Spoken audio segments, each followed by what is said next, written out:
Trending ngayon sa TikTok, ang dalawang BTS videos ni Catherine Bernardo na in-upload ng isang netizen, na may username na @bantwo10.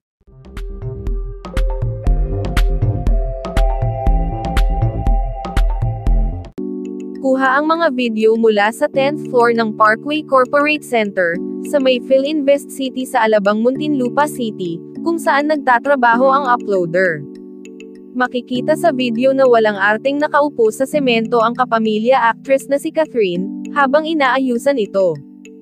Walang idea ang uploader kung bakit nandoroon ang kapamilya actress, kaya nasa text ng videos niya ay, "Bumisita si Catherine sa workplace building namin."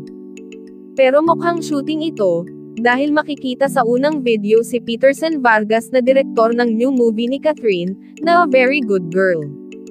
Pinag-usapan naman sa comment section ang pag-vape ni Catherine sa ikalawang video. Noong una, akala ng uploader ay USB flash drive ang hawak ni Catherine, pero marami ang nakapuna na isa itong vape ng isang kilalang brand.